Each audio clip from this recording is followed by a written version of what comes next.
in honor of Sayyidah Hakima. Bismillah ar-Rahman ar-Rahim. Alhamdulillah Rabbil Alameen ar-Rahman ar-Rahim. Malik yawmiddin. Iyaka na'budu wa iyaka nasta'in. Ihdinas siratal mustaqim. Siratal ladzina an'amta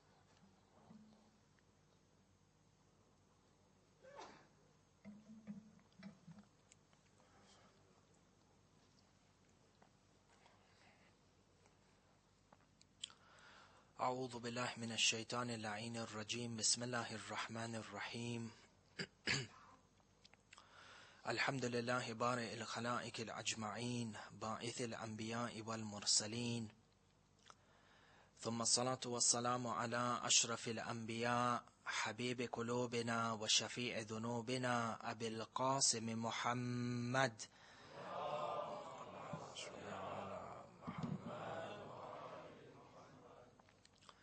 والصلاة والسلام على أهل بيته الطيبين الطاهرين المعصومين المظلومين لا سيما ولي الله الأعظم حجة الله ابن الحسن صاحب الأمر والزمان اللهم صل على محمد وعلى محمد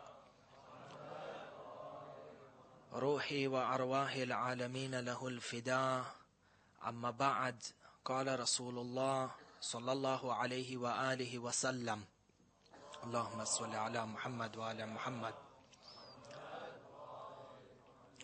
إني تارك فيكم الثقلين كتاب الله وعترة أهل بيتي ما إن تمسكتم بهما لن تذلوا بعدي أبدا صدق رسول الله وآمنا به زينوا مجالسكم بذكر محمد وآل محمد اللهم صل على محمد وعلى محمد.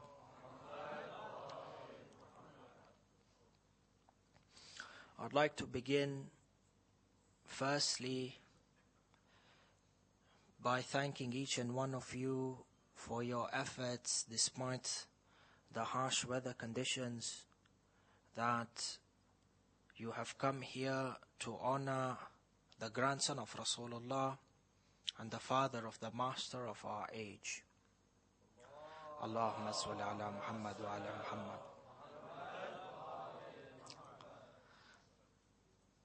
Subhanallah, perhaps it's a coincidence or not, but in the last few years, when it comes to the commemoration of our 11th Imam, you'll always see that there is some sort of difficulty attached towards it. You see what happened to the Haramain Sharifain, the two Mubarak Harams in Samarra, in the way they were destroyed, the difficulty the Zawar have in performing the ziyarah of our 11th Imam. Subhanallah, today, perhaps out of coincidence, a person needs to battle these weather conditions to come here and honor the Imam. For these efforts that you make in honoring the father of the master of our age are efforts that do not go unseen. Hal jaza'ul ihsan illa al-ihsan. The first people to implement this verse in the Quran in the best possible way are the A'imma. For every effort that you take or any difficulty that you counter towards a Majlis Azaf ya Ahlul Bayt, know that tonight you are in the sigil or in the list of your 11th Imam, and inshallah by the barakah of your efforts to come and ensure that his affairs are revived, Allah subhanahu wa ta'ala shall protect you from every form of musibah, and through the wasila of Imam al-Askari all your hajat are accepted with the salawat ala Muhammad wa ali Muhammad. Allahumma salli ala Muhammad wa ala Muhammad.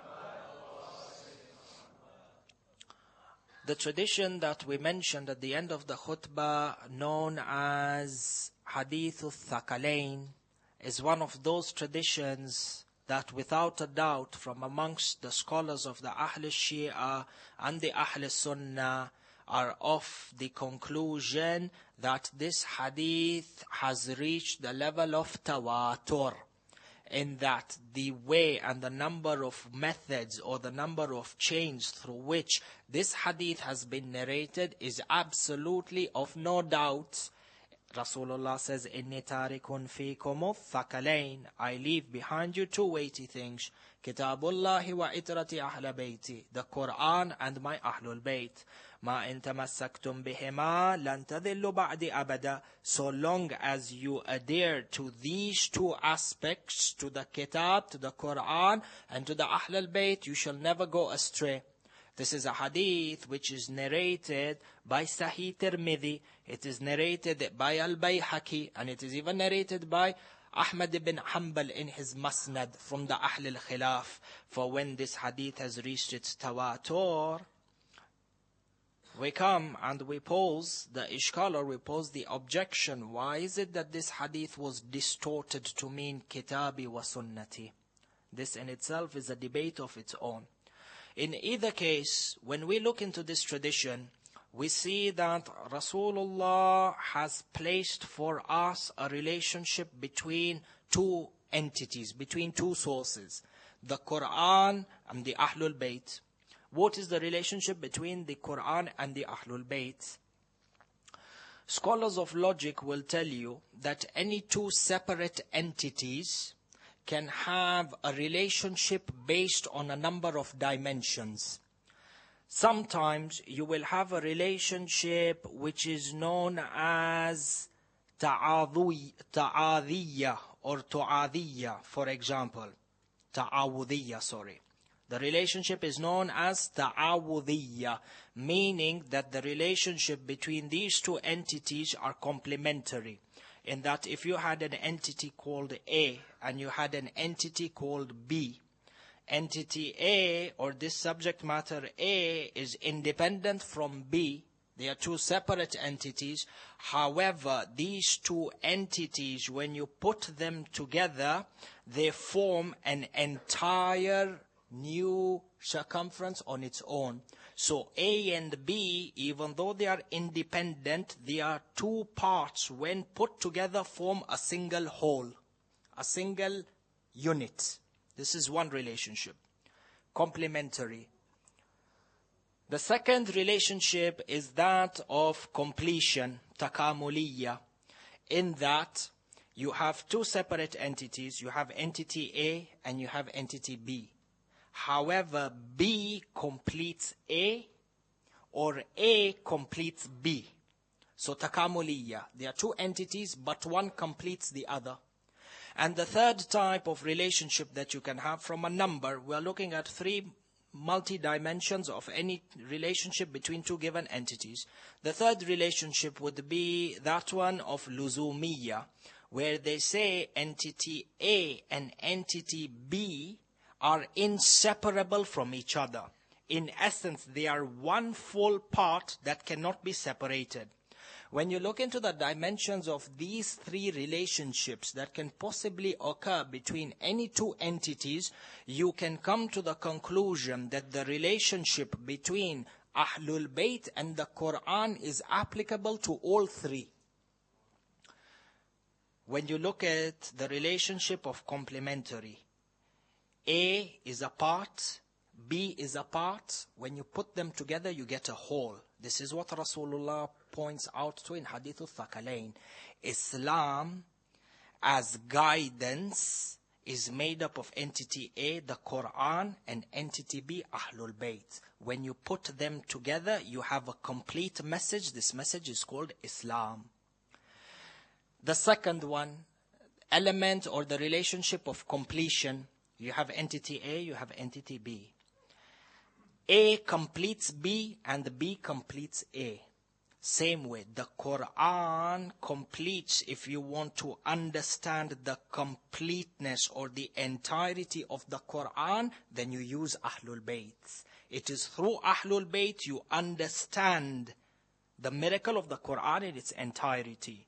And through the Quran, you understand the Ahlul Bayt in their entirety.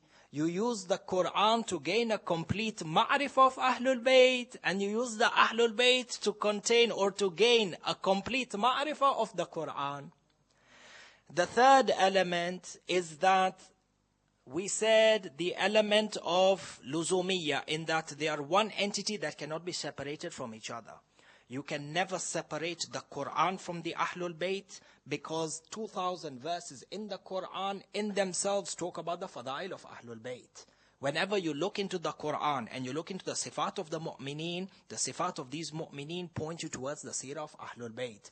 Whenever you look at the seerah of Ahlul Bayt, you look at the principles through which they lived their lives, it takes you back to the Quran. Hence, the Ahlul Bayt and the Quran are inseparable.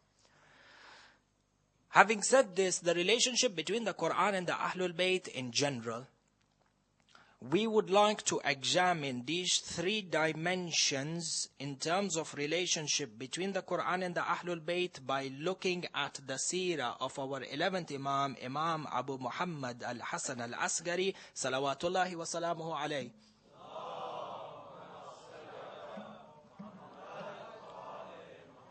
You will discover from the seerah of our 11th Imam that he had an absolute and special relationship with the Quran, and that during the short period of his life, he exerted all his efforts in ensuring that the treasures and the hidden wisdoms of the Quran are made available for the general population. It is narrated in Ma'alim al-Ulama and by Allama Shahr Shubi in his Manaqib that one of the greatest achievements of our 11th Imam was that during his lifetime he dictated a tafsir, a commentary of the Quran that encompassed 120 volumes. Tafsir al-Imam al-Asghari, 120 volumes. As you know, and you might have seen from the biography of the scholars who have authored a tafsir on the Quran, in order to come up with a tafsir, this is a lifelong effort. Many times, in order to put together a proper tafsir of the Quran, it would not be surprising if it took up 30 to 40 years of a person's life. Yet you see Imam, who was martyred at the age of 28, was able to put together or dictate a tafsir that encompassed 120 volumes. No other scholar or no other Imam of Islam has been able to come up with such a comprehensive tafsir of the Quran. So the traditions tell us that this tafsir was dictated by the Imam and written down, transcribed by one of his most closest companions known as Hassan ibn Khalid al-Bayhaqi. When you go back to the books of Rijal, you will see scholars such as Allama al-Najashi in his book of Rijal has authenticated or has verified Hassan ibn Khalid al-Bayhaqi from being one of those companions who are a thiqah, who are trustworthy, from the high-ranking companions whose words are credible and trustworthy. 120 volumes of Quran, a monumental effort provided to the Ummah by our Imam. Keeping in mind that from these 28 years that he lived, a big part of his life he lived under house arrest or was harassed by the Abbasid Caliphs and forces. And the biggest misfortune that has fallen upon our Ummah, and these 120 volumes of Quran that we speak about, tafsir of the Quran, the fact that not even one volume of this book has reached us is one of the greatest signs of the oppression of Ahlul Bayt. 120 volumes, not one volume has reached us. This is because of the destruction and the havoc, persecution and oppression, not only on the Ahlul Bayt, but on the followers of Ahlul Bayt, and not only that, but even on the heritage that the Ahlul Bayt left behind.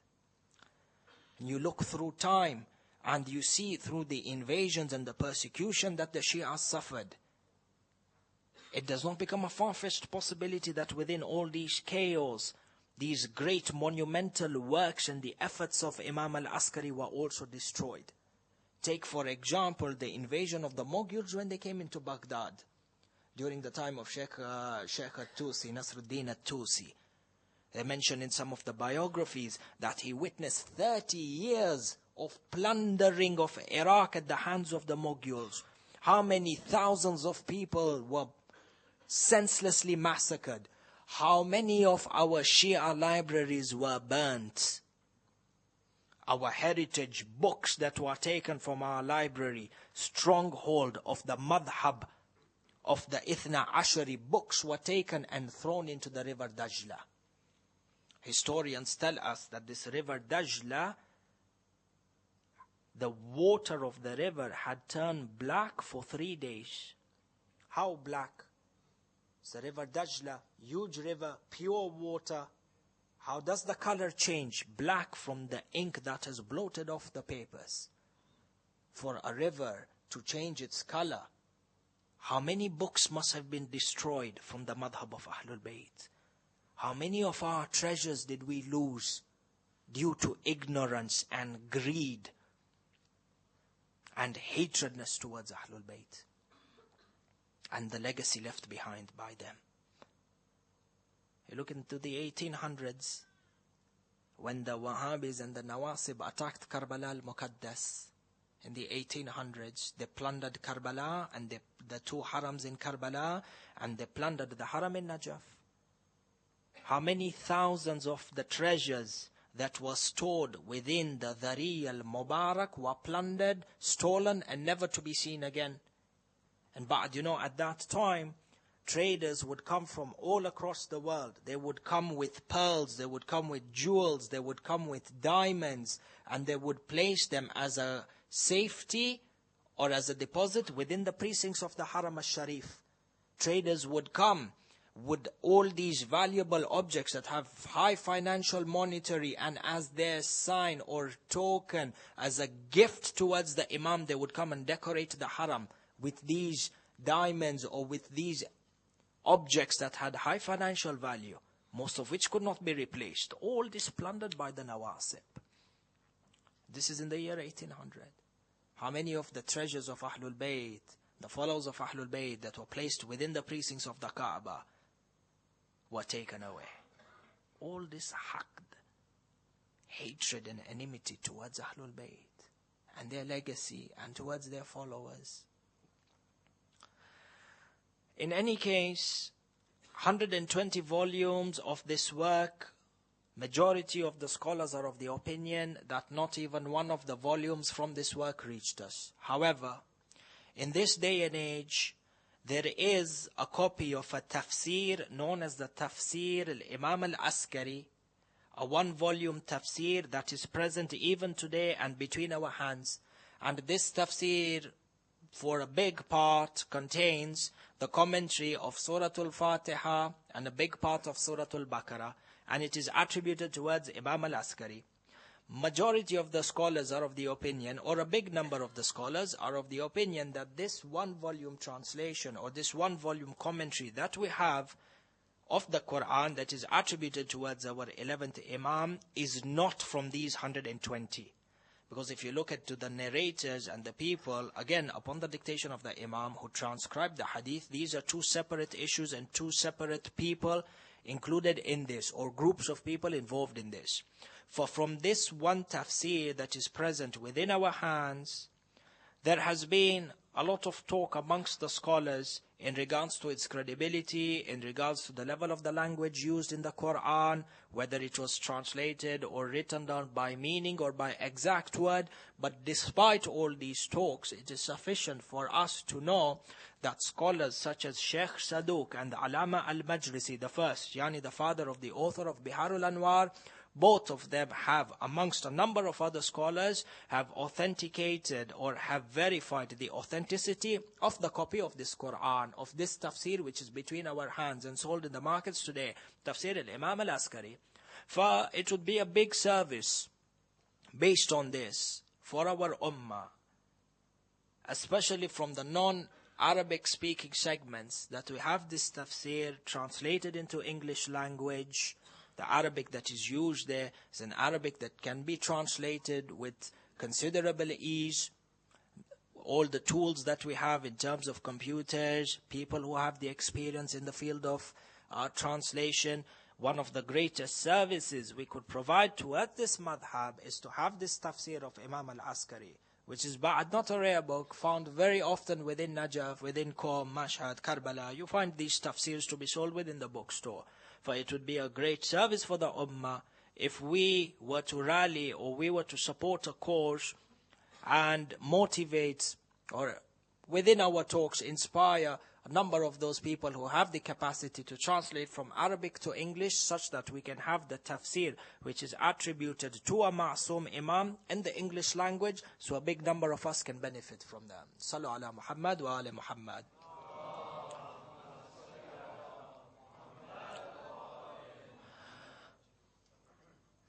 When a person looks into the amount of time exerted by our 11th Imam in regards to the Quran, whether it was dictating these 120 volumes or otherwise, this in itself is a lesson for us to contemplate upon the importance of the Quran in our lives.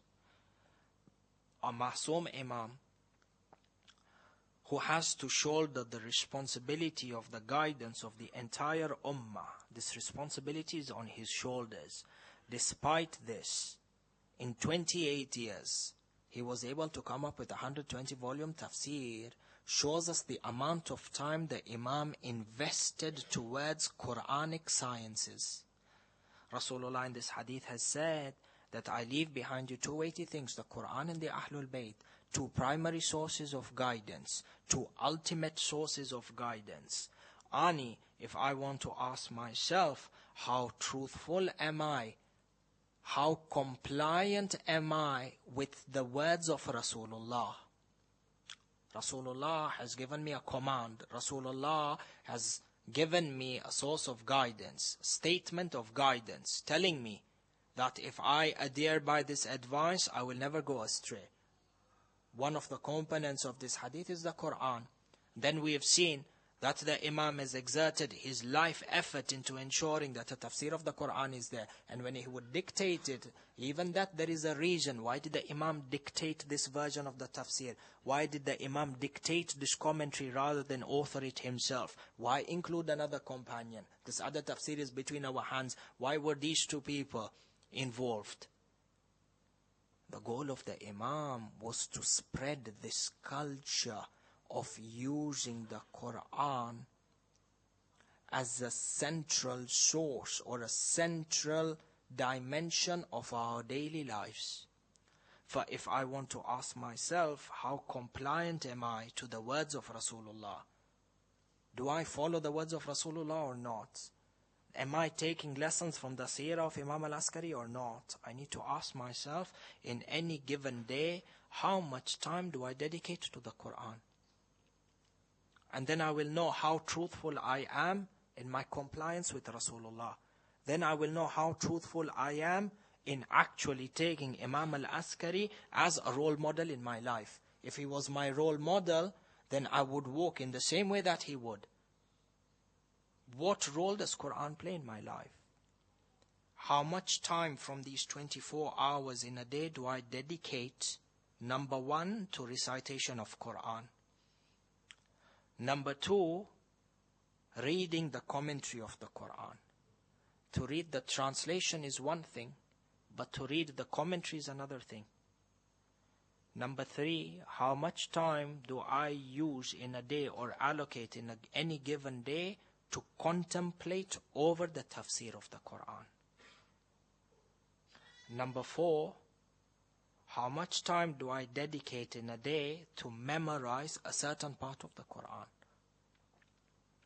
If a person does not have the time or the ability to memorize parts of the Quran, whether it is a juz'a or a surah, then at the very minimum, it becomes our responsibility to act, at least at the very minimum, memorize those verses in the Quran that are central to our aqaid.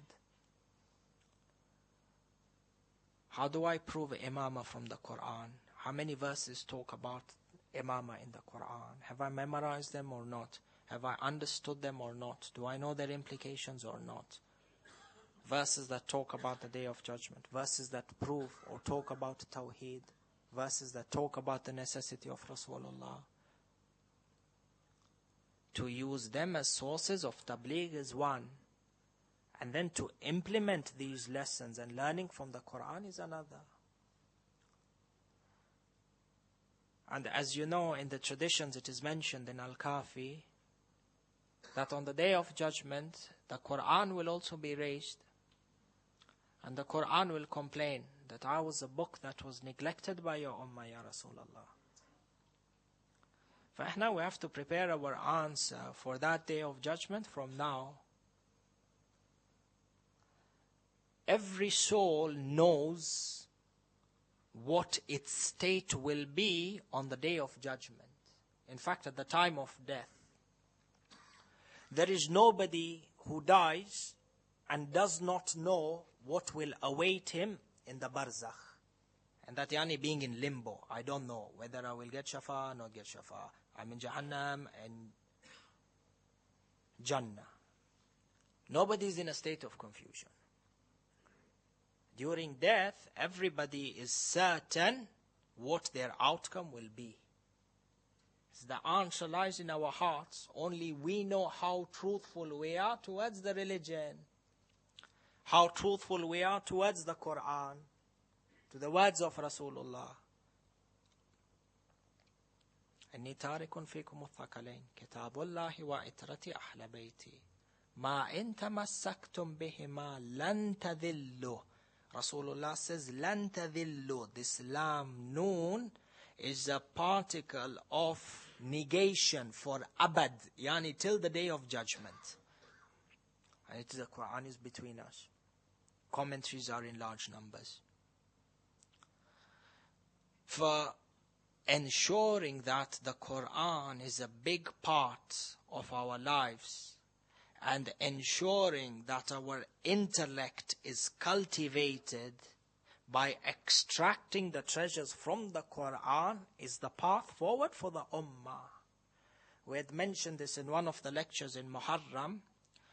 The influences, external influences that play a role in shaping any given human being's thoughts or identities.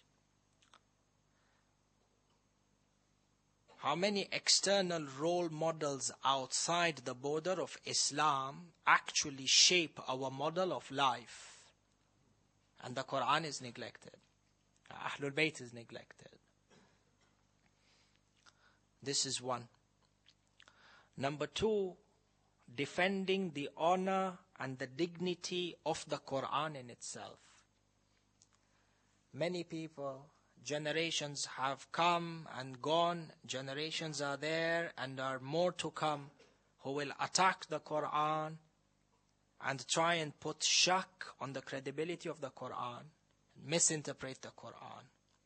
One of the greatest goals of the 11th Imam was to protect the dignity and the hurma of the Quran itself. It is narrated that there was a great philosopher by the name of Ya'qub al-Kindi. It's during the time of our 11th Imam. One of the greatest philosophers of Middle East, of the Middle Eastern region at that time. And in fact, when you look into the book Tarikh Falasif al-Islamiyya, for example, you will see that this person, Yusuf or Ya'qub al-Kindi, was known to be a leading philosopher even within the Roman circles. For the traditions tell us that during the lifetime of our 11th Imam, he decided to compile a book entitled Contradictions Within the Quran. Contradictions within the Quran. And this philosopher left his teaching, left his research, dismantled his academic life to live a life of isolation within the confines of his house, such that he may complete the compilation of this book and forever damage the integrity of the Muslims and Islam. This book titled Contradictions Within the Quran. the basis of Islam is that this book is a divine book that is flawless. For the Imam received the news that this person is compiling this book. One of the times, some of the companions and the students of Yaqub al-Kindi came to visit our 11th Imam. And the 11th Imam asked them, is there anyone from amongst you who is capable or has enough guidance such that he may reply back to this book? He may write a rad against it, negate it, or negate this person's thoughts. They said, Yabna Rasulullah, we are his students. We depend on him for knowledge in the first place. How can we go and reply against him?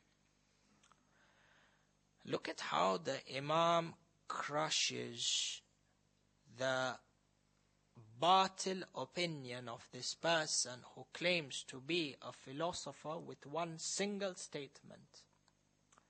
Many times there is a craze where a person will think that he has reached the highest level of intellect when there is a concept that can easily be explained with a straight line, for example, by taking it around the circle and using the most difficult of vocabulary to get to a concept that is absolutely simple. Non-Islamic philosophers are well known for this.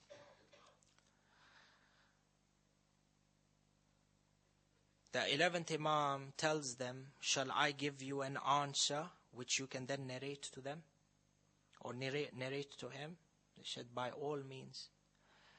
Imam said to him, when you go to this person, he took one of his students, he said, when you go to Yaqub al-Kindi, tell him that you want to refute this concept of contradictions within the Quran. And ask him, this Quran, is it your words or the words of another person or another entity?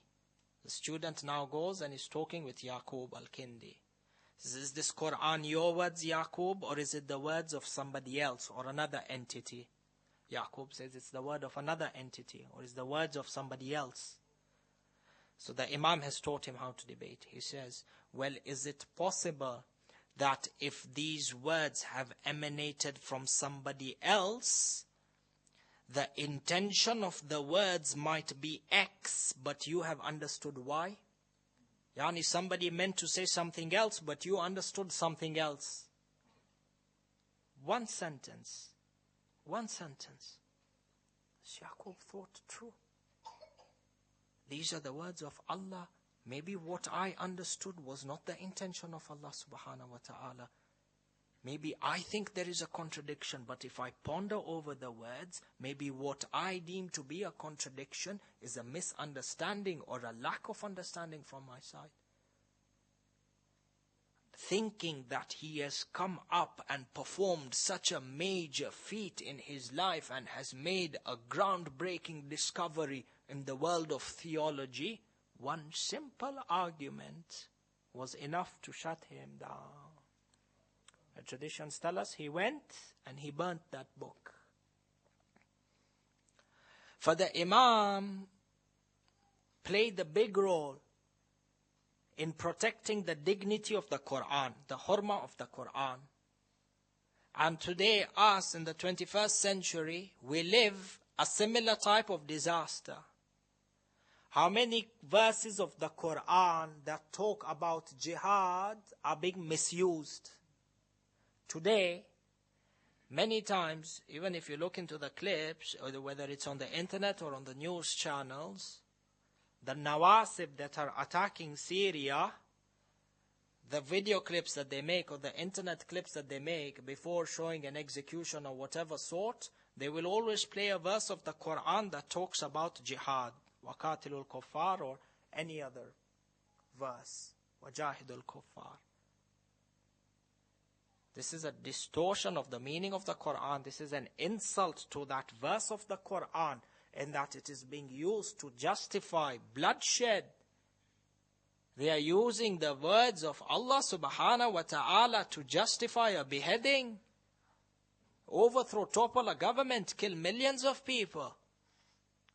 And the funny thing is that the people, leave aside their scholars who are deviant, the awam, the naive people, when they read the Quran and they read these verses, they think that it is true. Subhanallah, they think this is what Allah subhanahu wa ta'ala wanted from us. Even more surprising, that such fanatics based on such false interpretations of the Quran are present here in the UK. But I don't know if you all are aware or not. Whitechapel, where they have the huge mosque over there, I believe it's Whitechapel. They have a group of shabab, young guys between the age of 18 and 22, who have named themselves as the Muslim Patrol. Subhanallah. So what they do is, on a Friday night or a Saturday night, they stand outside their mosque in Whitechapel, right? And you have all these British citizens, subhanallah, their way of life is different from the life of Islam. So they're coming out from a night of partying or whatever it is. These guys are drunk or they are not appropriately dressed. They stand in front of the street there whereby the mosque is, or where there is a population or a neighborhood of Muslims, and they start doing Amr bil Ma'ruf. The other day they had a clip where they caught a woman who was wearing a short dress and told her, this dress is not according to Islam. Don't walk away here if you are dressed like this. You have not covered your hair. She says, but I'm a citizen of the United Kingdom. This is Great Britain. And they scoff. Harassing non-Muslims while you live in their country. Ajib. And you ask them, why don't you go back to your own countries if they were Islamic countries? Why did you migrate from there in the first place? Subhanallah, he's got an issue with the Christians living their lifestyles in their own lands. And there you have Ali Saud that has opened estates over estates within the heart of Hijaz for diplomats to consume alcohol and do whatever they want within Muslim lands. Go and attack Ali Saud. It's a miskin British person living his life the way he knows is best. And from here you see the difference in the culture of Islam that is portrayed by Ahlul Bayt and from the enemies of Ahlul Bayt. This enforcing people who are not from your religion to convert is the path of the enemies of Ahlul Bayt. And look at the path of Ahlul Bayt. Imam Rida, salawatullahi wa salamuhu alayhi. Allahumma salli ala Muhammad. Used to say that for the non-Muslims, they are bound by the laws of their religion. For when you have a Christian man and woman who are engaged in marriage,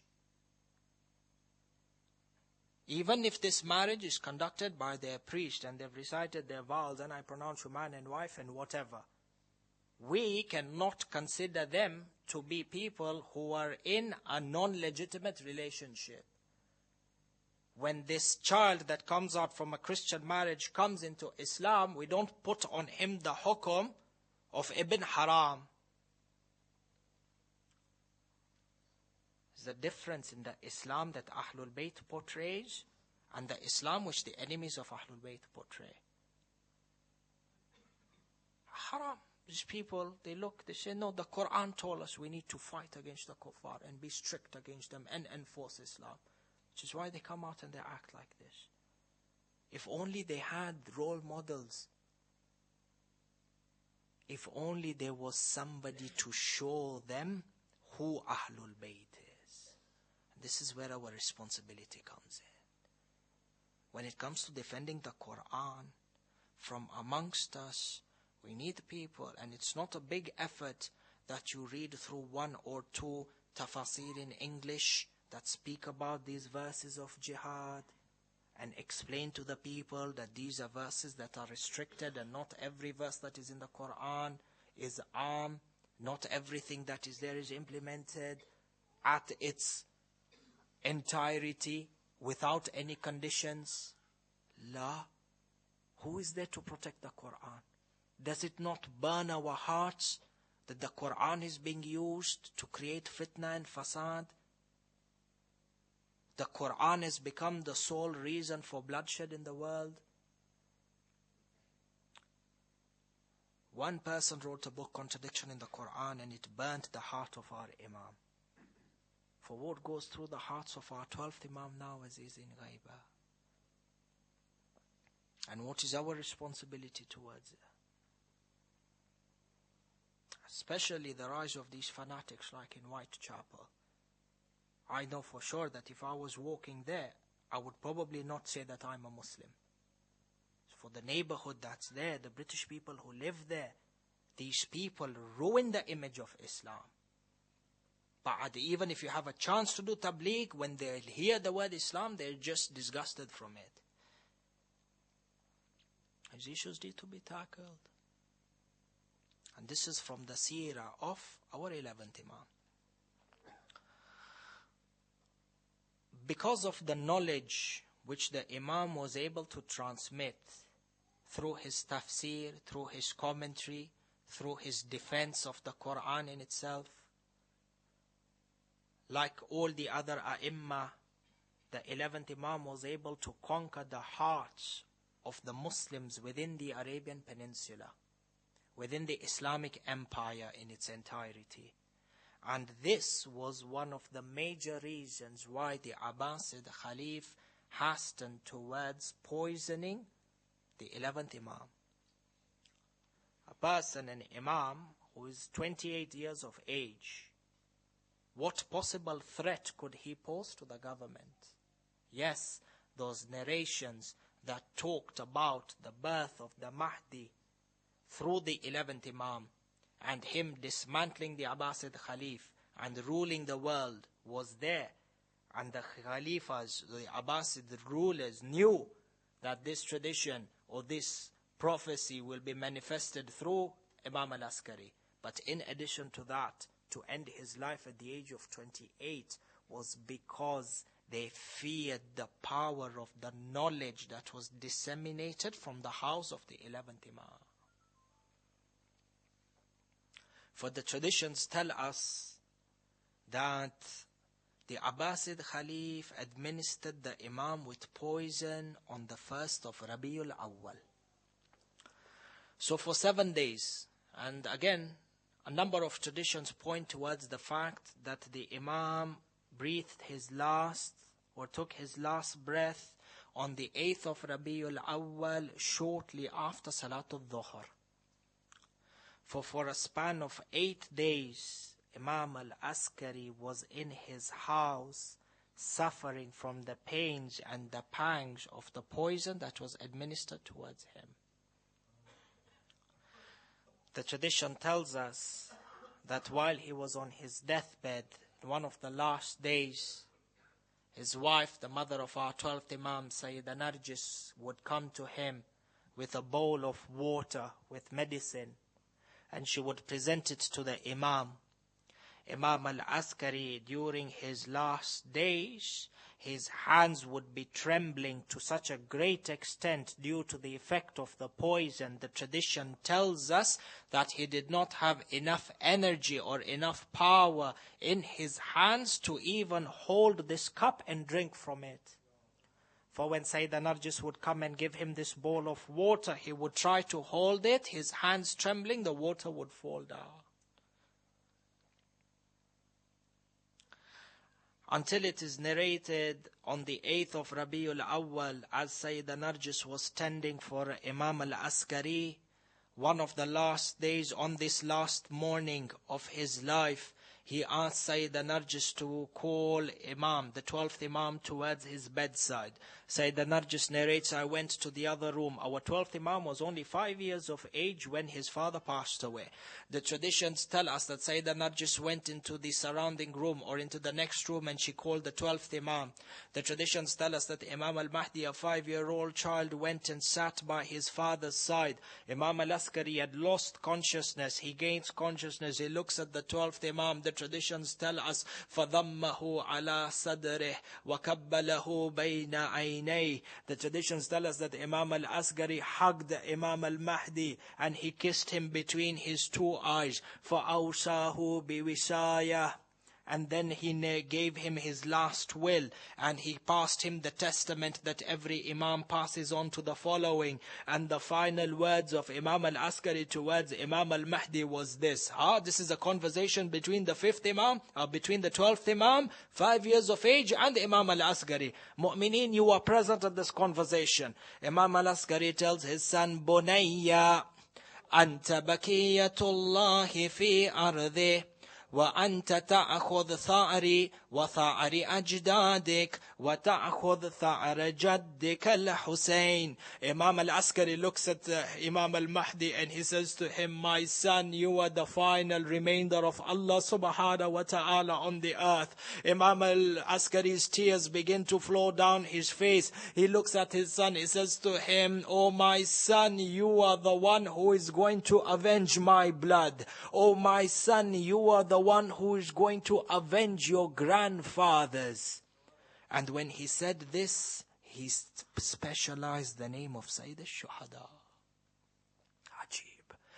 The last word of Imam al-Askari to his son Imam al-Mahdi was, oh my son, you are the one who is going to avenge the blood of my grandfather Hussein. Allah, Allah. And what goes through the hearts of Imam al-Mahdi when it comes to the situation of Sayyid al-Shuhada.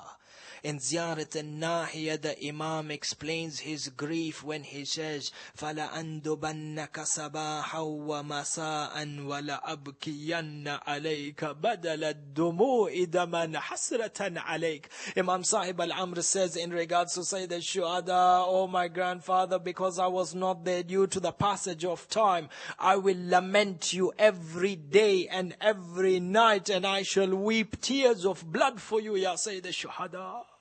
Allah, Allah, this is why the traditions tell us that there is no grief in the heart of our 12th Imam much greater than the grief of Sayyid al-Shuhada, and the burning flame within the heart of the Imam to come out and avenge the killers of Sayyid al-Shuhada.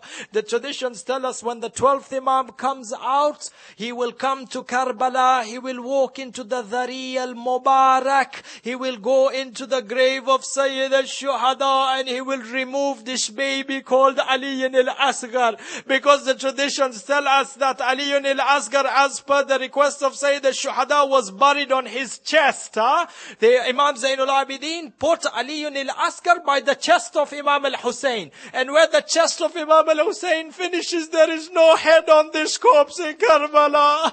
Allah, Allah. The traditions tell us that the 12th Imam will come in, he will lower himself into the grave, and he will take out the body of Ali al-Asghar, and he will cry out, oh people, if there was a sin for those who are elderly, then what was the sin of this young baby? Allah, Allah. At this time, Imam al-Mahdi began to weep. Imam al-Askari begins to weep. The traditions tell us, فَأَسْبَلَ يَدَيْهِ وَمَدَّدَ رِجْلَيْهِ وَفَارَكَتْ رُوحُهُ مِنَ الدُّنْيَا. Upon uttering these words, the 11th Imam straightened his hands, he straightened his legs, he closed his eyes. The Imam's ruh went up towards Jannah. He left behind Imam al-Mahdi bitterly weeping over the 11th Imam. Wa Imama.